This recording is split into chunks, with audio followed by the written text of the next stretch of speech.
Hey, welcome to Monday Night Live at Air2Ground Farms. I'm Shelley. I'm Rich. Our, Oh, the dogs. our dogs in the other room are having a conniption fit right now. And it's live, so here we are. Hey, tonight we wanted to talk about some myths about farming and what we've learned in the past almost 5 years of actually doing the farming. And one of the things that is pets can be really annoying. That's not a That's myth. not a myth. That's true. That's I true. think that's true for anybody. Yeah, we're so glad you guys are here, and we hope that you had a wonderful Thanksgiving week. Yeah, we want to talk about some myths about farming and a little bit of what's going on our farm today. Yeah. So we'll start with a farm update. I think the biggest update is we have a sow that is currently laboring. Of course, Yeah, it of is course. 25 degrees and it has snowed and sleeted all throughout the day. So Yeah. we'll see. Well, you took her a big round bale of hay. She was happy to have that. So hopefully she'll nest quickly. She was already starting. Yeah, she was starting to nest in it. We took it to her early afternoon, so she had plenty of time to get her a nest built. So they Yeah. had, I mean, we'd put two bales in before, but But they they've, scatter and eat they've it. scattered most of it. They So eat a lot of it. yeah. They really do. Pigs do. Pigs like hay. Mhm. So when we put that in there, not only it doubles, it's a insulator and they can nest and get warm and all that, but they also it's food. Yeah, it was crazy. So there's like 20 piglets in there with three mamas that are nursing, two mamas that are pregnant, and of the two that are pregnant, one of them was laboring. Yeah. So like put the bale in and pulled the edges out from the sides of it, and the piglets immediately started like burrowing into the bale to Hmm. get warm. The mom Four of the mamas started eating the hay, and one mama started making a nest. Everybody was Like happy. everybody knew exactly what they wanted to do with that bale of hay, That's so cute. and they all started doing it like immediately. They're adorable. They really are. And they're part of our myths tonight about farming. Yeah. Took a beef to the processor today. We didn't grow it. We have a partner, our mentor, the gentleman that we actually bought our entire herd from. He still has his cattle, and he finishes beautiful beef. And when we don't have enough from our farm, we will tap into him and we'll get a beef from him, and that supplies the store. So local, just right near Springfield, local beef going to a local processor, selling in a local store to local people, It's awesome. and it is so good. Yeah, Yeah. it's amazing beef. He was a good looking steer too. Yeah, yeah. He was about, what do you weigh? 1,260 pounds.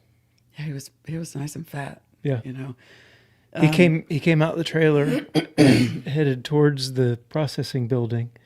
And so I started opening the gates on the side of the trailer and looked up, and he had flipped back around and was coming at me. Oh, I jumped up on the trailer. he was going to get back on. He just wanted out. Oh, okay. So I And mean, everybody in his way. yeah, he wanted out. He turned back around and went where he needed to go. But I did have to jump up on the trailer. Yeah. Get out of the way. Yeah, quick. Yeah, 1,260 pounds coming at you it's motivating. And he doesn't know you No, because it's not. He hasn't been looking at your face for the Right. past however many years. it will motivate you to move quick though. For sure. Mm-hmm. No doubt. No doubt. Any other farm updates? We're Yeah, waiting. we're starting to get practice eggs from our pullets. Yes. We bought them in spring, I believe. And we've been waiting on them. It takes them about 6 months before they start laying eggs. And now they're starting, and we're getting their little practice petites. I call them petite eggs. Yeah, But they eat, they eat just like a big one. yeah. For 6 months we've been feeding them. I and know it's time. We're finally. I think I don't know. Over the past 2 weeks, we've gotten maybe a dozen I little think so. little eggs. But oh boy, howdy, when the spring gets here, we're going to need 2 baskets out there. oh my gosh, We're going to have a lot of eggs, which Yeah, is there's- going to be a wonderful blessing. there's 100 pullets, and within about a month, they should all start laying. Yep. Yeah. We're also sort of on semi-baby watch with Artie. Mm-hmm. She's starting to look a little floppy up in the rear end, Starting to bag up. starting to bag up. So I think her official due date is somewhere around the 10th. Yeah. somewhere in there. And, plus or minus. But she's starting to show signs of baby is imminent. Yeah, late term for sure. Yes. Yeah. And we'll be happy for that. It'll just be, we'll be back to milking twice a day. I have a hair in my eye, y'all. That's not going to be cool at all. Okay. Anyway, any other farm? I think that covers it. That's it. We've got some big projects coming up. And if we actually get them done, we will share them with you. Yeah. Because we dare not say in public what our project list is, and for fear of not actually doing it. Oh yeah. Right? Adds so much pressure. It adds to so me much pressure. because I know. Like, I got to get this done because we said we were going to do it. So I'm not even going to say it out it's loud. way easier. Let's get to some comments. Who's here tonight? Becca McGee says hello from top of the hill. Farmhand Huck says super chilly up here, but couldn't imagine a better place to be than the Ozarks. Absolutely. I agree. I agree with you, Huck.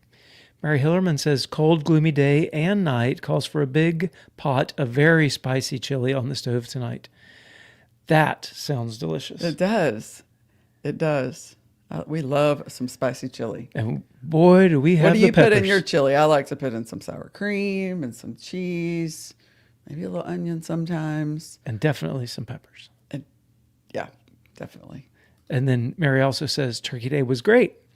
Hope all had a great Thanksgiving. We did. We did have a very nice Thanksgiving. We went and spent it with friends. Michaela went and spent her Thanksgiving with her friends. Rebecca and Huck went and spent Thanksgiving with his family. So Yep. everybody had somebody to be with and be thankful. Yeah. Yes, we were very thankful. It was great. Phil says hello from Washburn. It's officially wood burning season here in the holler. Here too. Yeah, here too. Yeah. So I'll tell myself a little bit with the wood burning. So Oh. we have a wood burning stove, and I banged on the pipe, the chimney pipe, and got all the stuff out of it because we don't have a flue. And Anyways. got all the stuff out of it. And what I didn't know was that as it all fell down on our double burning wood burning stove, it clogged up the airflow. So we really smoked out the house before I got all of that figured out. I'm just so grateful that no one else was here. It was just the two of us, and it was caustic and asphyxiating and all of those other big words. It was bad, y'all. It was bad. But I made him basically. We pulled everything out, start over, clean it all out. Okay, let's start over. And then it's really hard to get your wood burning stove to start drawing when the weather was funky, really overcast, heavy air, and really cold. And really cold. And so getting that first fire going is always a challenge, but it's especially difficult whenever your junk's all clogged up The there. total chimney was completely clogged. But we got it fixed. Somehow it won't draw when there's... There was soot on the other side of the room. Like, y'all don't even want to know how bad it was. I was afraid. It was still daylight because it was Saturday afternoon, and we were watching football trying to get this thing going. And I thought that the neighbors were going to come over and check on us to make sure the house wasn't on fire. It was, but not like that.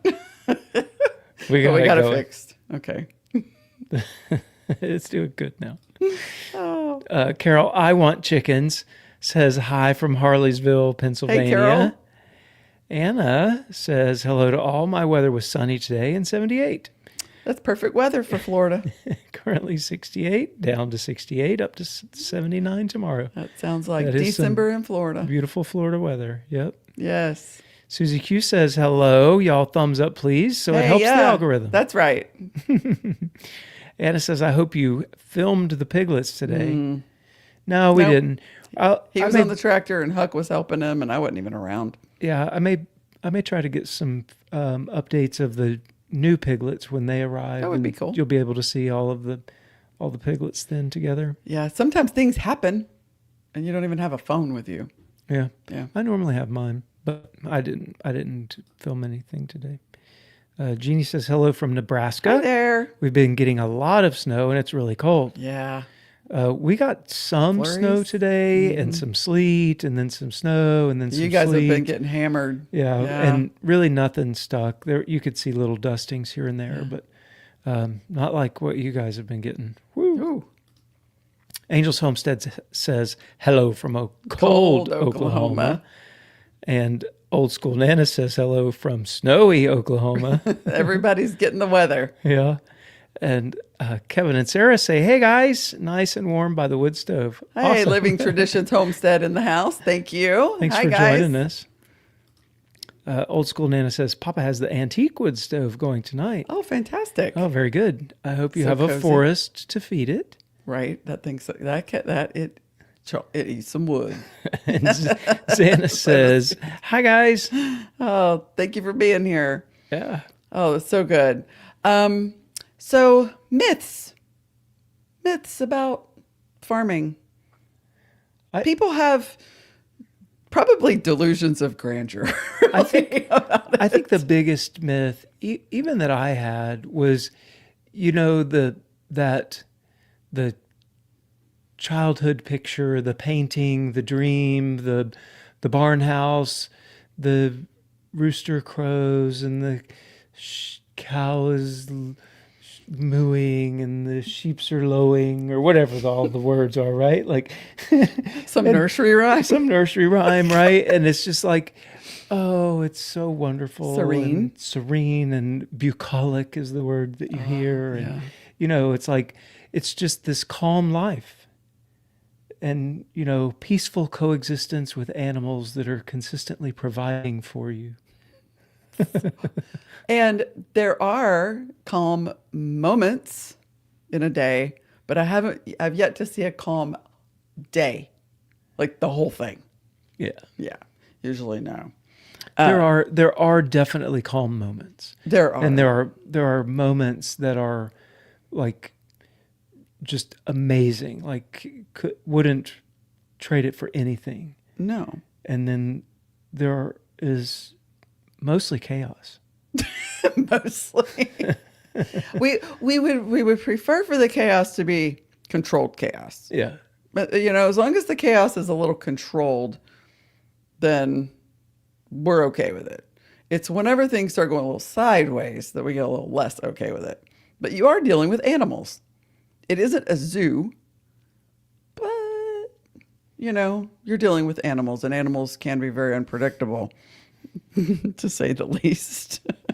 It's hard work. It's rewarding. Like farming in general is one of the most rewarding things.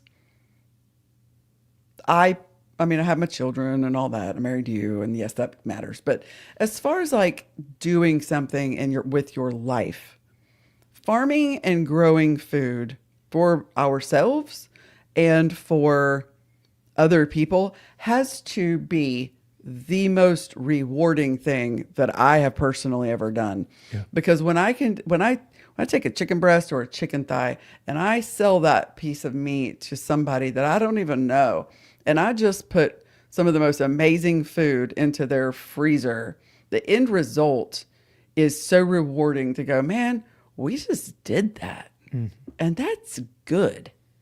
Yeah. As chaotic as it can be, as hot and as cold and every extreme in between. We do live in the grand central part of the world for ticks, like ground zero for alpha-gal, all the bad things. But when you have that product in your hand and you have that nutrition that you are providing for somebody, or even for ourselves, when we sit down to a farm-grown meal, like everything on our plate and in our cup came from our farm, it doesn't feel any better than that. Yeah. It's so rewarding. Yeah. But it's that is such very, hard very work. cool. It is hard work. Yeah. And the farmers in this country, by and large, work very hard to grow our food. Yeah. And I think that's lost sometimes. I do. I think it's lost on most people because food comes from the grocery store, Yeah. not from a farmer. That would be more of like a podcast thing, but we have, as a nation, we're such a consumer driven nation that we have lost complete touch with the food, with our food. We don't even know where it comes from at all as a population. It comes from, I used to say the grocery store in cellophane with a little meat, a styrofoam meat tray. And now I just say like Chick-fil-A. Right. Yeah, true. It's sad, but it's true. Yeah. So what's another myth? Animals need heated barns to survive in the winter. Yeah, we are asked a lot about winter ops and how the animals survive because, especially when we tell people we'll use the word regenerative or, rotational grazing, regenerative farming. And, well, yeah, we don't keep the animals in barns. They're out on pasture. They're constantly rotating. And somewhere in that conversation, we come to, what do you do in the winter? Right. What do they do? Well, we've done a couple of weeks ago, I think we did an entire live stream on our winter operations, basically. Yeah. But just to touch on the fact that, they don't have to have barns. If you're new here, animals don't have to have barns. They don't have to have heat. They have been created by God with natural climate adjusting capabilities. Their fur grows longer. Their feathers get fluffier. They have ways. Their wool is wonderful and perfect. That's why we make things out of it and put it on our bodies. Yeah. It's because it's naturally warm, whether it's wet or dry. It keeps you warm. And so it's one of those like miracle materials in our world. But we don't do anything for them other than make sure that they have water to drink and food to eat. And in the event of blizzarding conditions or very, very, very cold, we will give them extra shelter. And outside of that, for the most part, everybody has a patch of woods that they can get into. And especially the cedar trees that we have here, that provides a whole lot of shelter in poor conditions. I mean, that was one of the things that we learned even in the winter survival training was get yourself under a cedar tree, some type of tree like that.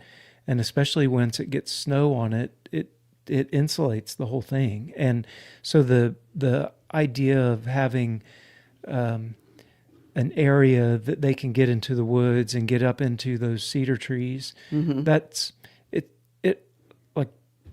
that's what a human could use to survive in that kind of weather. Yeah. But whenever we have the sheep in a place where there isn't something, we'll make that's right. sheep shelter out of the pellets and stuff. True. Yeah. So they don't need it. Bottom line is they don't need it. They don't need heat and they don't need a barn. Oh, no. They need water. Yeah. That's the biggest thing. Myth number 3, pastured animals are easy because they live naturally. Like they just are out there grazing. And not just easy, they're free. And it's free because their food's free. We get that too, which is also another myth because somebody had to buy the land and make sure there was grass on it. And a fence around it. That's right. And water to it. And right. Was it free? And no, it's not free. But it's not. It is not easier when just because you're farming in a pastured situation. No, I would argue it's actually harder. It's a lot more maintenance. The barned animals that spend their life in the barn, you give them feed twice a day.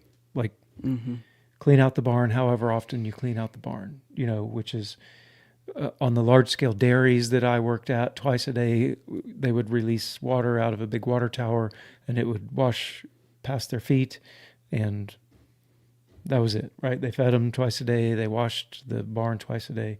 Like there's no setting up a pasture, rotating through paddocks, walking them around. How do we get water to them today? Like that's really not a thing in the big. So the regenerative pasture management is really maintenance or management intensive. Yeah. Really.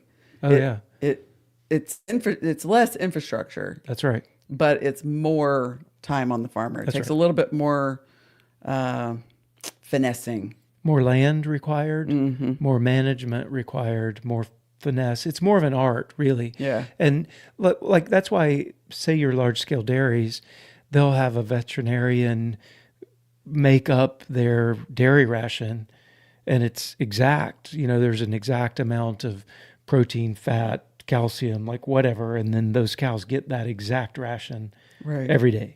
Mm-hmm. You know, and it changes with the weather, and you know it's really a science for them. Mm-hmm. And for us, I think that was an interesting discovery for me also, was how much it's feeling and finesse and art to rotationally graze animals.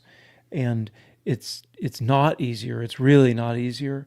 um, you know, how much grass is out there. Well, that animal needs 35 pounds of grass per day. Right. Well, how much does that grass weigh that they're going to put, you know, like Yeah. you try to turn it into a science. And I did. I looked up what are the math equations for estimating pounds of, you know, forage per acre of pasture and all of this stuff. And then, but like, is your grass thick or thin? Was there a drought last year? I mean, you know, it's like, Yeah.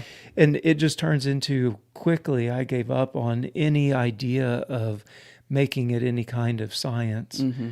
And it's all just learn by looking at the animals, learn by looking at the soil, at the grass itself, you know, and then I think we read a blog one time and the dude described it as linger farming, that it's important to linger, especially whenever you're linger grazing. You have to be out there with them, see it, looking a couple of times a day, Yeah. especially during grazing season. Whenever it's not, you throw the hay out, you just unroll the hay and say, here you go. But whenever you're actually moving them around, is there still enough? Did they eat too much? There is quite an art to rotationally. yeah, but pastured animals that does not equal this is easier. Right. I really don't think it does. I I think agree. it takes a lot. How about this myth? Pigs are dirty. Ooh, I don't want pigs. They're nasty. Sometimes literally they are dirty because they love to lay in the mud because it helps them cool off. But like as far as the animals on the farm go, they're actually quite clean animals. They Well, typically pick a spot that they will use as their bathroom area. They space matters. oh So a pig crap stinks bad. Like it's like the worst to me. Like there's dog and there's pig and just pig crap. It does. It's bad. But here's the thing. If they have enough space and they're out in actual nature, ours are in the forest, they're not in the pasture. But if they're in a space where it's not accumulating and they get moved, and yes, they like to lay in the mud, but they're not wallowing in their feces, you know, and that there's a difference to that. Yeah. But ours, it's so funny because yeah, they'll lay in the mud, but it's like you can tell that one wanted to go lay in the mud. They aren't all dirty. right. Some of them they'll just be like just as shiny and pristine and beautiful. And ours really love to lay in the sun. They do. And especially that spring, fall, summertime, they up in the trees. But during the really nice weather, you will see them sunbathing. Oh yeah, the Burks love to lay in the sun. They do. But for the most part, the pigs are not dirty. No, if like the ones you see in confinement on concrete with just Oh yeah, that's nasty. nasty, messy. Yeah, looking. if they're being raised in a warehouse. You know, you mentioned Ugh. that pig poo stinks, and y'all may find this funny, but the feed that you feed the pigs has a very big effect on the smell of the poo.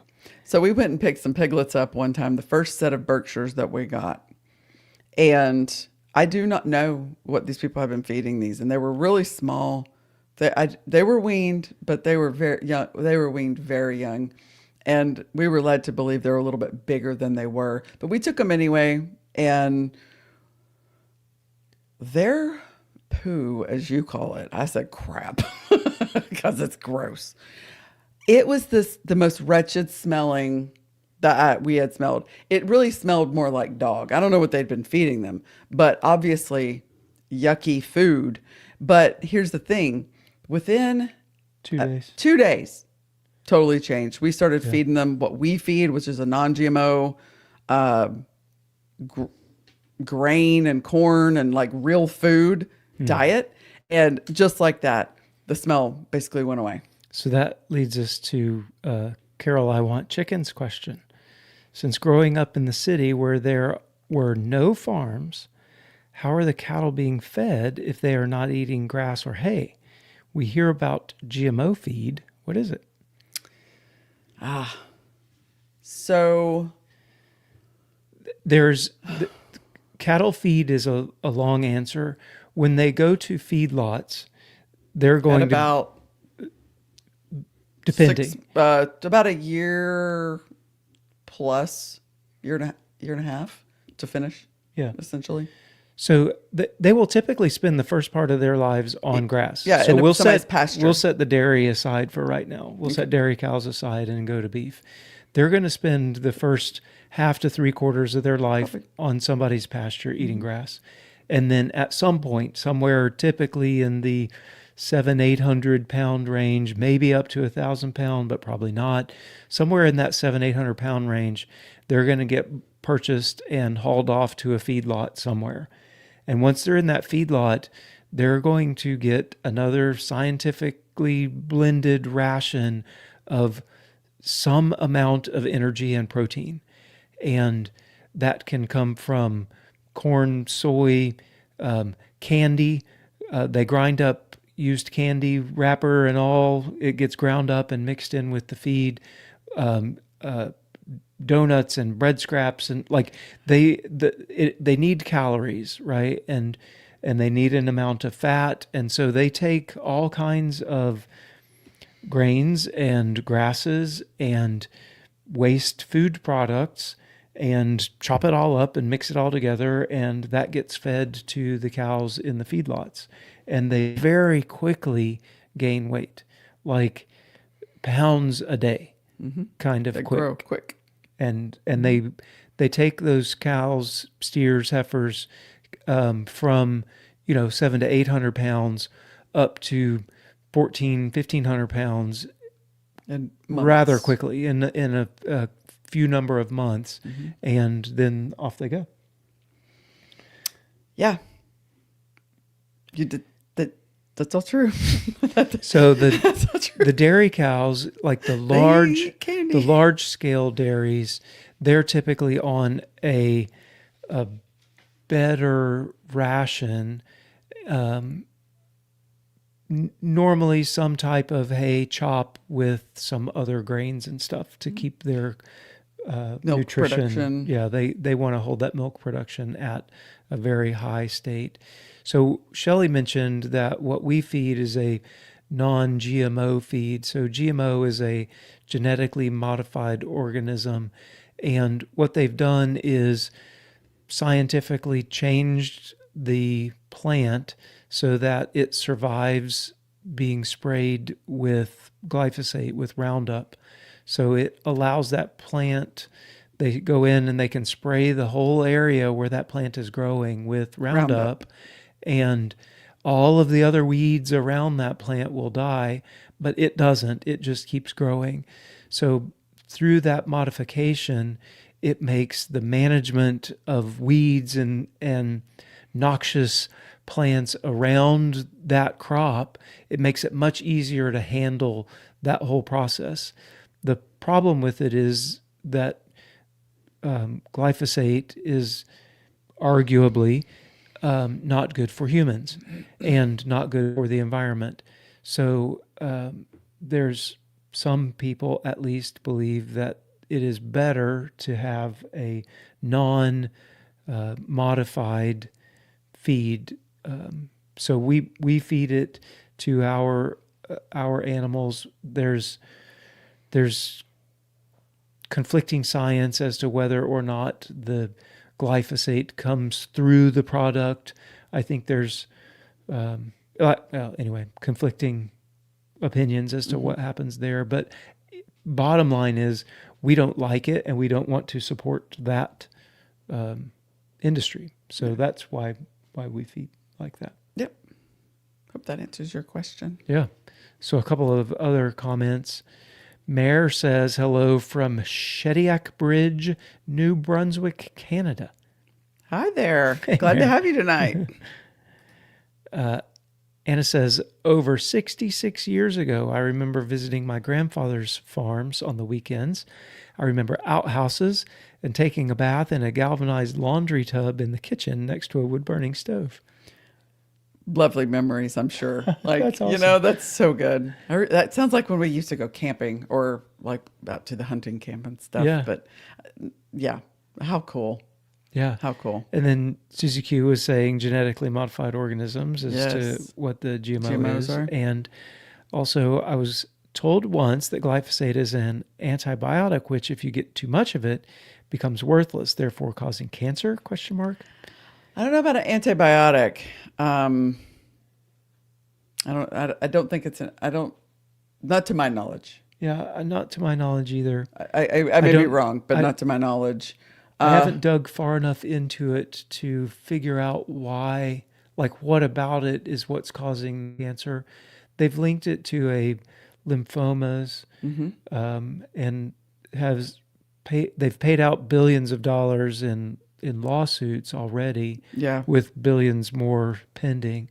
From people getting cancer, especially people who farm or Yeah. farm workers. They're the highest rates. They're constantly Or people living, if you live in an area where they do a lot of spraying with it, those types of people, less like us types. I don't eat much that would have that, to my knowledge, would have glyphosate in it.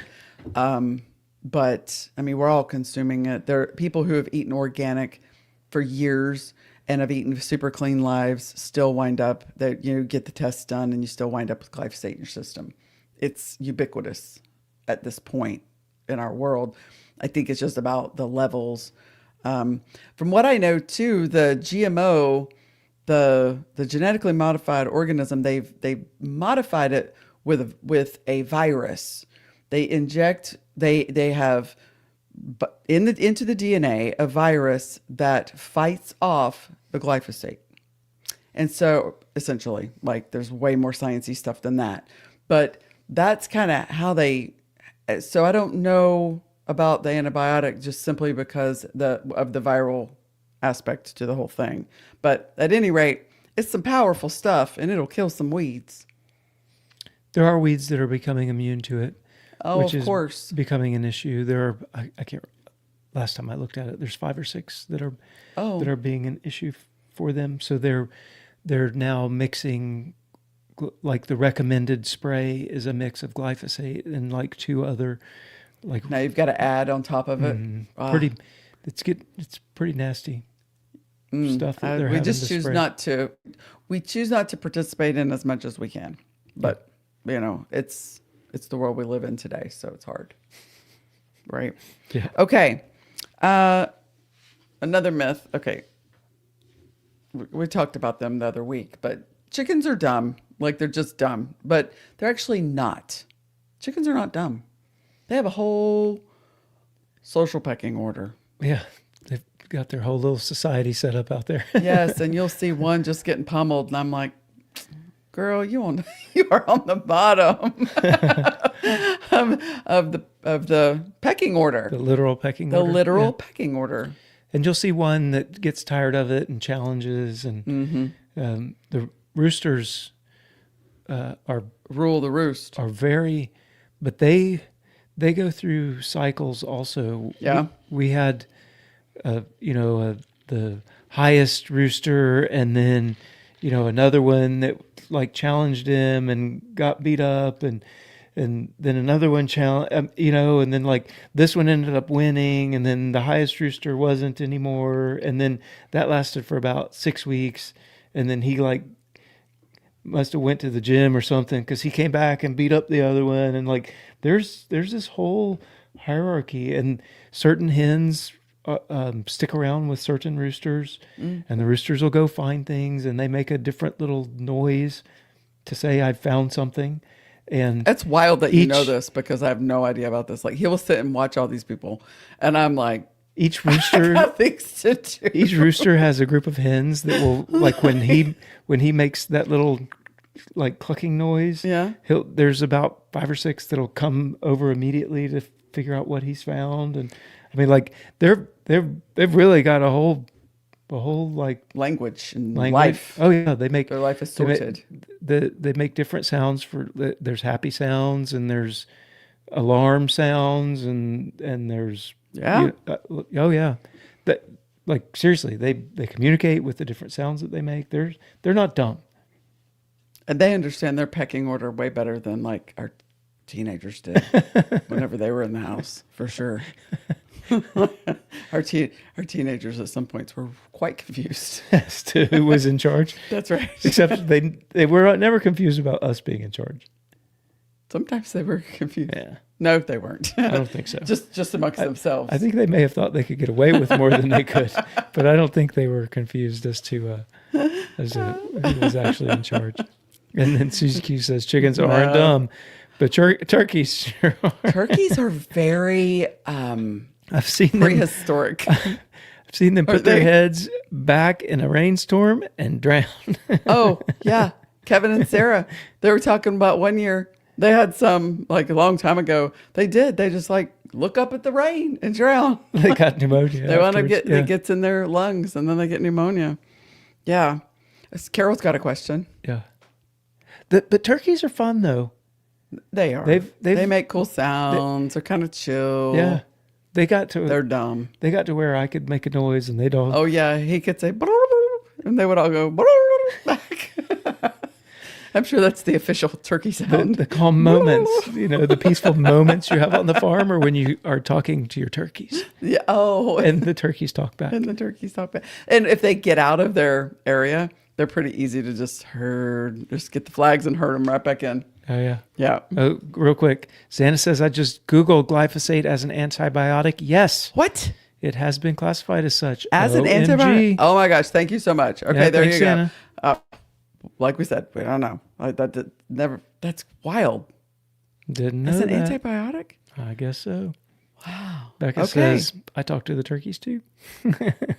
I'm gonna be looking that. I trust you, but I'm gonna like research into Oh, yeah. the mechanisms. Yeah, Wow. I hadn't really ever looked at the mechanisms. So Carol, I just don't want to bathe in it. You know what I'm saying? Carol, I want chickens says, when chickens are molting, is that a natural or a normal process, or can something else be done so that they don't lose their feathers? Okay, it is a natural process. Like if you just let your chickens live naturally like we do, they are going to go through a molt whenever they do. Yeah, typically once a year. Yep. But hen houses are different. The commercial chickens are different, aren't they? Yeah. So pre-Air Force, I was working in waste treatment, and we were wanting to put in a treatment system for a large egg laying operation. They had 12 houses with 100,000 birds in each house. So there was 1.2 million birds in their operation. And of the 12 houses, they always had one in molt. So they would force a molt. And the way they did that was they turned the lights out and they reduced their feed, and it forced... Outside of that, are the lights in those big egg houses, are the lights on all the time? No, it's... It's all time. Yeah, it's certain... Like perfect. I think Okay. it's like 14 hours a day or something like that. Got it. But like, yeah, it's exact. The lights come on, the lights go off every, same time every day.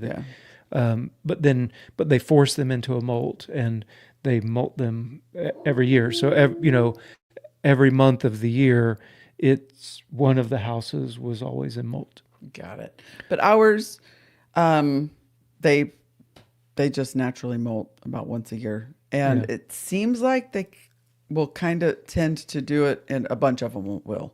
Oh yeah, all at the same time. Yeah, and there will be feathers everywhere. It seems like all the ones that are the same age molt at the same time. Fair, but like we've got three significant age groups, and then one that's like a scattered. But like they all do seem to molt at about the same time. Like we just went through the white ones molted, the Delawares. Yeah, there was white feathers everywhere. Yep. And right before that, the reds did. So they do seem to, and you can, give them a little extra protein. It helps them grow their feathers back quicker.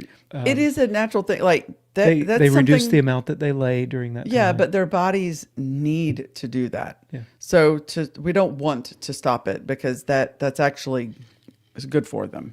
Yeah. They're just not going to lay as much then. Mm-hmm. Mary says, love our chickens, love to see the roosters tidbit for his girls. Is that what they do? Yeah. Trisha says, I'm late but made it. Glad to have you. I got here just in time for some great talk, though.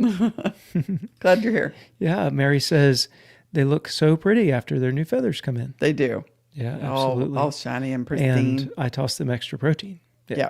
Absolutely. Don't have to, but it helps them get through it faster. Yeah. Yeah. For sure. Yeah. Anything else about the chickens? No, they just need to lay eggs. Oh, well, one thing some people think they might lay every single day for their entire lives, and they don't. They lay less in the winter when it gets dark. It has way more to do with the amount of sunlight.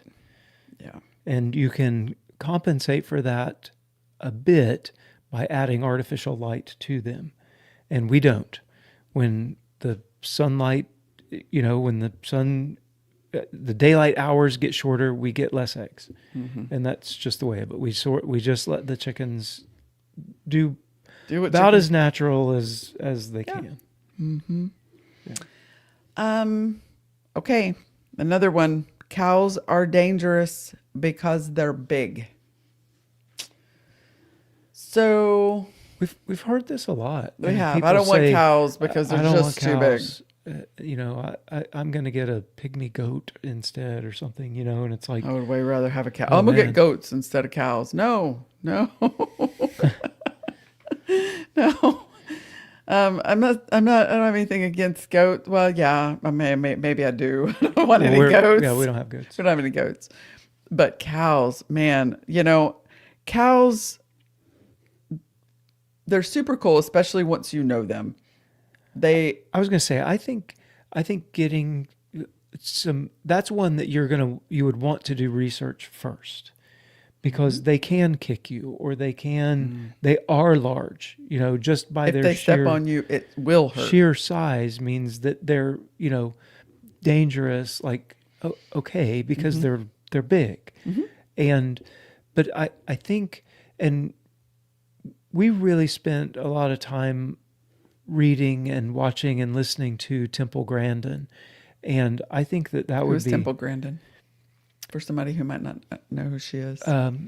Temple is an industry recognized large animal whisperer, basically. Like she... but it's of a savant. She is an autistic savant who totally understands animals. Mm-hmm. And it would appear to you that she's talking to them and they're talking back. Like she just really understands. She understands. She's not doing anything. No. She just understands how that animal thinks. That animal group thinks. Yeah. And how they're going to respond to the environment that they're in. And we did a lot of research because we knew that it was only going to be the two of us the majority of the time with these big animals. And we're like, we need to learn, we need to know how to do this. We don't have 20 cowboys out here, with whips and all this stuff. We just have to be able to handle the animals in a calm way.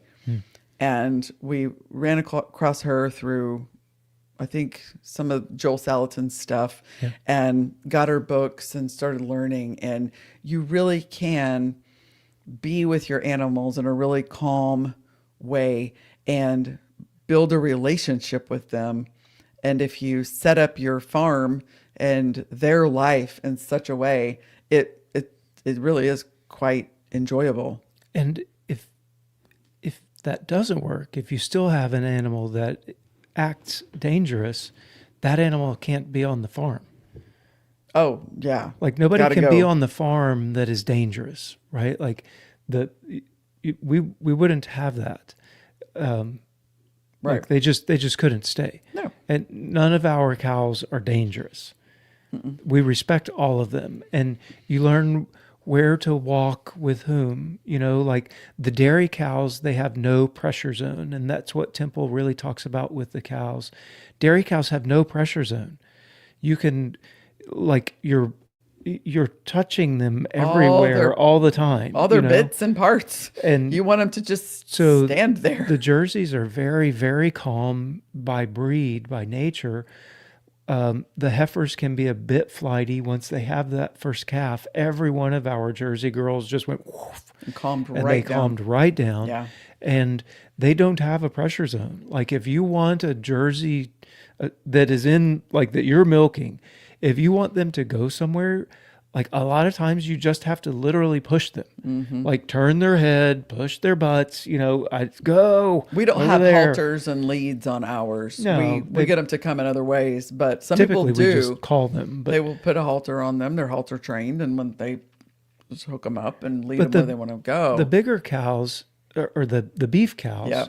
they have a pressure zone. There's a zone at which you have, when you enter that area, and every cow is different, and you have to watch how they react to you.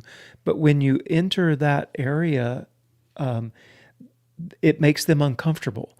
And then what you do next causes them to do something. So if you make them uncomfortable and then move towards their backside, they will move forward, right? Like and just knowing how they react to things allows you really to move them around in a very safe manner, which doesn't put you in a position where you're behind a steer that's going to kick you in the chest or in the face, Yeah. And the way we set up our pens, our working pens, is based on the natural behavior of cattle. So they enter the pens and enter what is called a bud box. And the cow's natural behavior when they go into an area like that is they will go to all the way to the other end, they will turn the corner, and then they will walk all the way back to the area where they came into. So that is just naturally what they're going to do. So our cows enter here, and their next place they go is here, but we have the pen set up all like this. So you don't try to bring them in and make them do a hard left turn, They right? don't like turning sharp. So you let them, they go in, they go all the way down, they come back, and then they can go in and go to the rest of the pens. And just knowing those types of things, and You're working with their nature, not trying to force them to do something Yeah. that is unnatural for them. And I think probably with all of the animals, or not probably, definitely with all of the animals, working with them in the way that is natural for them, it, like any of the danger that's there really ratchets down. Yeah. It just does. And just because they're big does not mean that they have to be dangerous. You really can work with them. And most of them don't want trouble. Cows are pretty chill. They really don't. They don't want any trouble, like at all. But They don't want to be excited about anything. But like they sense our emotion. Oh, yeah. So if things start getting a little excited, you can just watch them, like what's happening. So we stay chill. When we go out there, we want them to feed off of us, and we just stay calm the whole time. We run ours through the pens fairly often, And we almost pretty much don't even say words. Typically, there's we not don't even even talking. say words. This one or that one, or we'll say let her through or whatever. But outside of that, there's no. It is as calm as we can possibly make it for them. We try not to clank the gates. We try No. not to clank the squeeze chute. Like We try to keep just everybody, just stay calm. everybody calm. To include us. And then the cows normally, And they do. almost always stay calm. Mm-hmm. And they are not dangerous like that. No, you almost got kicked one time. I did. And but it wasn't, I don't even know it was almost like he was excited and he kind of whooped up and his face was like, His foot was like right there. Yeah. And I was like, oh yeah. But he wasn't, it wasn't one of those. He wasn't trying to attack me or something. No. He was just running by. And kicked it up and it was close call though. Trisha says, I haven't gotten any eggs in many weeks. Eek. Oh, no. They'll lay again eventually. Oh, so no. ours, I hope the low point was like yesterday. We got 13 eggs. Y'all, we're feeding over 200 chickens. And to get 13 eggs is like none.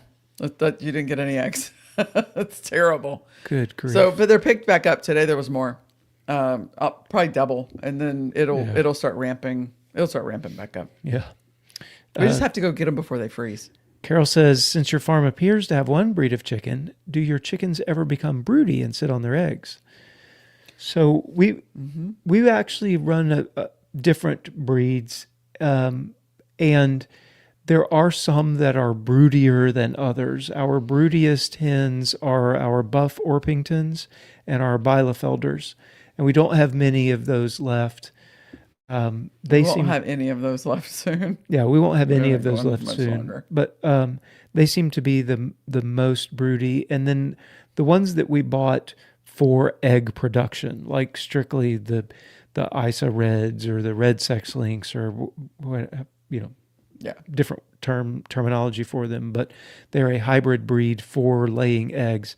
They are much less broody. Oh yeah. I honestly don't know if I've ever seen one sitting.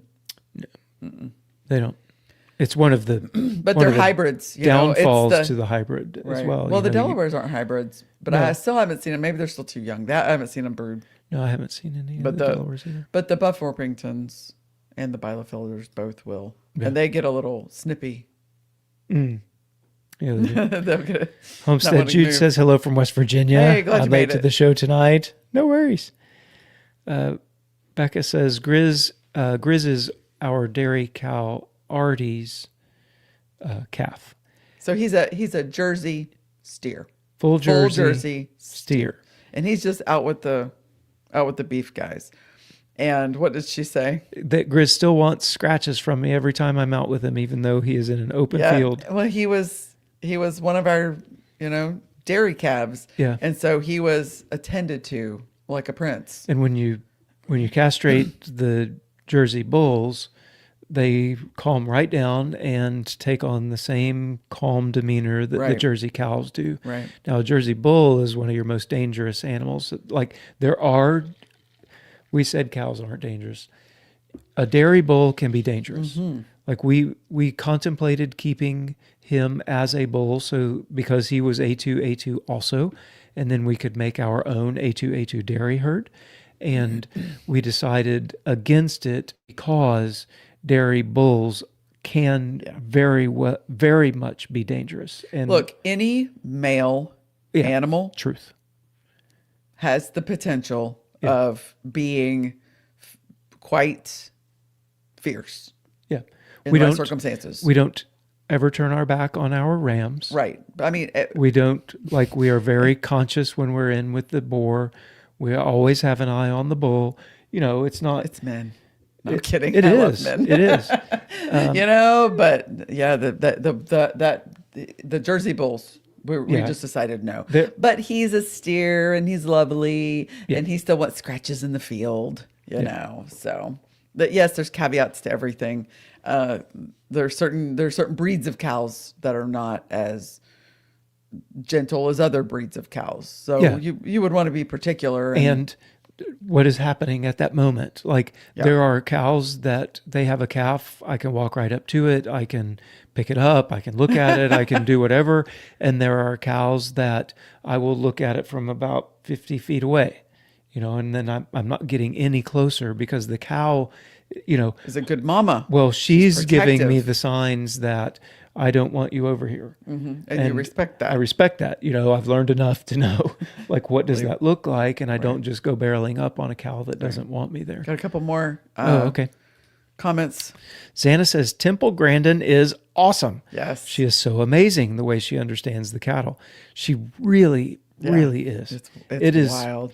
And the craziest thing to me was I grew up around cows doing what humans do around cows, which is you push and you whip and you yell and you wave stuff and and then learn this from Temple. And initially it was like, there is no way this can work. Like, I do not believe that if I walk towards the face of the cow from a front quartering aspect until the cow tells me that I'm in the pressure zone and then turn and walk away from that cow, the cow will move forward.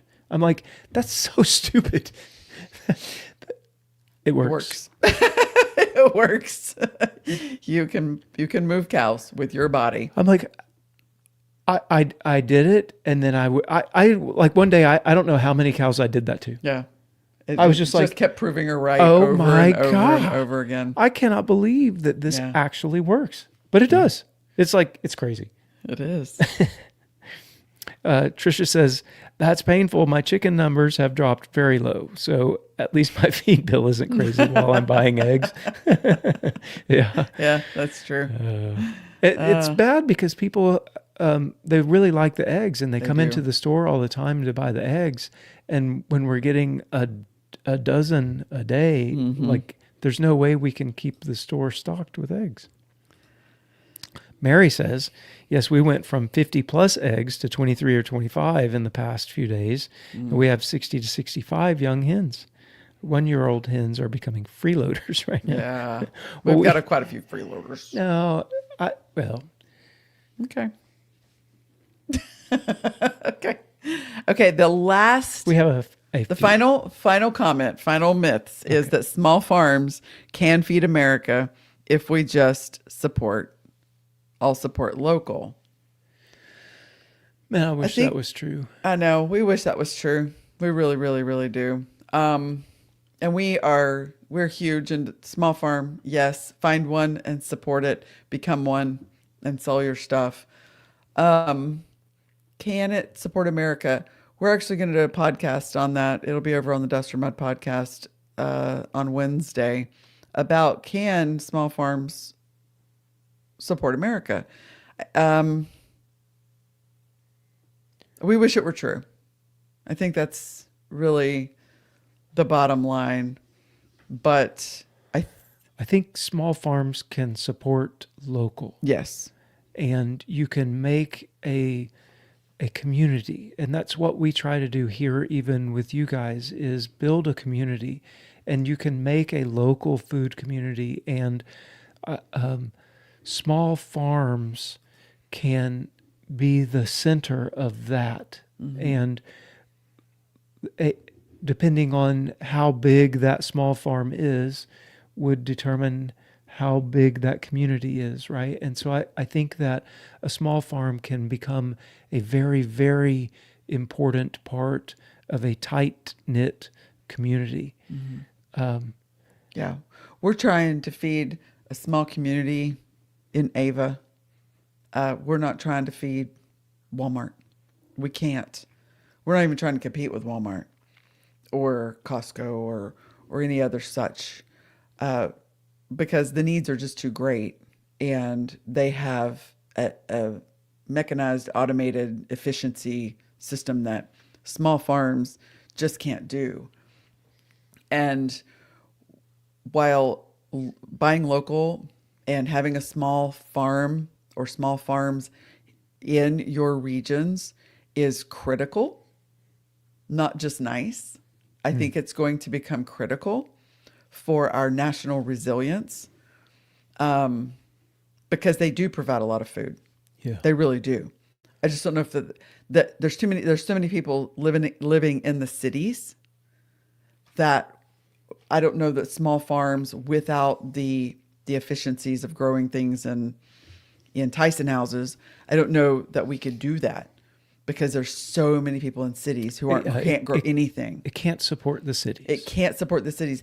I think that small farms can absolutely support their communities in rural America. Yeah. I think that would be amazing if we could get to something like that. I think we absolutely can. I think that small farms are going to support the millions of people in cities, I think that's where it kind of gets a little sideways. I think if you want to live in a concrete jungle, your food is probably going to come from a concrete building. And that's just the way that it is. It'll be imported to you. So it has to be. Yeah. Anyway, I think we'll talk about that this week and dive a little bit deeper into some of the statistics and why we think that. Find a local small farm, in your area. We're happy to ship it to you for sure. We do that. We love doing that. But more than anything, finding a local source of good food that you can know and look that person in the eyes that grew that food, that's where it's at. Yeah. Yeah.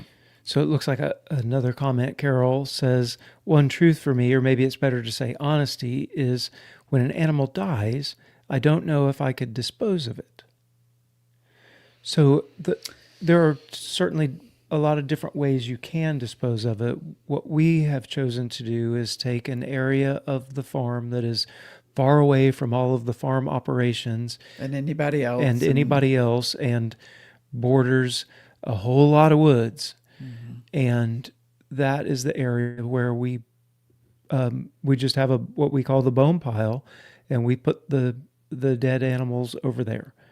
And they naturally decompose and compost. Predators get them, and buzzards get them, and the wild animals have to eat too. Yeah. And if they're way over there somewhere, they're less apt to come over here, where the other animals are.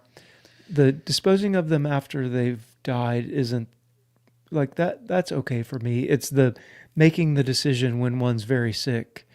That's like the hardest. That's the hard one. If you want an honesty, like a hard for me is it's sick. We're not going to be able to save it. It's sick. Is it going to live? It doesn't look like it. It's really suffering. Yeah. Now what do? That one is hard. That's where the Queen of Hearts comes in. Yeah.